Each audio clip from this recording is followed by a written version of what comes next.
Hi guys, welcome to my channel రా facts. ఎంతగానో చూసుకుంటున్న T20 world cup రానే వచ్చింది. సో అందరూ తమ తమ జట్టును ప్రకటించడం జరిగింది.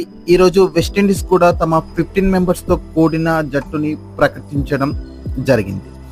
సో దీంట్లో చూసుకుంటే వెస్టిండీస్ గ్రూప్ సిలో ఉంది. న్యూజిలాండ్, ఆఫ్ఘనిస్తాన్, ఉగాండా తో తలపడనుంది.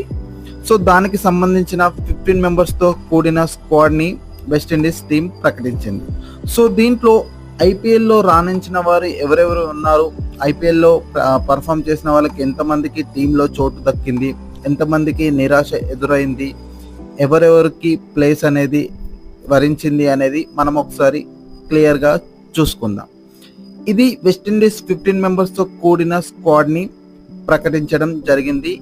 సో దీంట్లో చూసుకుంటే ఓవరాల్గా ఐపీఎల్లో పర్ఫామ్ చేసిన చాలామంది ప్లేయర్స్కి చోటు అనేది దక్కింది. సో కొంతమందికి నిరాశ కూడా ఎదురైంది. దాంట్లో ఎవరెవరు అనేది మనం ఒకసారి చూసుకుందాం. West Indies announce squad. సో కెప్టెన్గా రామాన్ పవల్ని తీసుకున్నారు. అదేవిధంగా వైస్ కెప్టెన్గా అల్జోరీ జోసెఫ్ని తీసుకున్నారు. జాన్సన్ని తీసుకున్నారు. అదేవిధంగా రోస్టెన్ చెస్ని తీసుకున్నారు.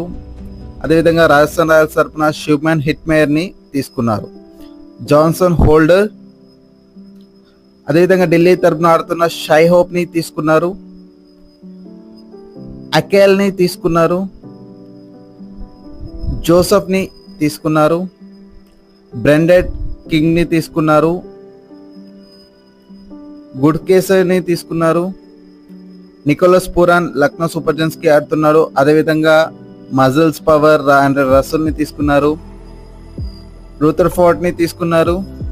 అదేవిధంగా ఫైనల్లీ ముంబై తరఫున ఆడుతున్న షెపర్డ్ని కూడా తీసుకున్నారు. ఇది వెస్టిండీస్ ప్రకటించిన 15 మెంబర్స్తో కూడిన స్క్వాడ్ని. మీరు ఎవరెవరిని గుర్తుపడతారో, ఎవరెవరిని అనుకుంటున్నారు 15 ప్లేయింగ్ 11లో ఒకసారి కామెంట్ సెక్షన్లో కామెంట్ చేయండి.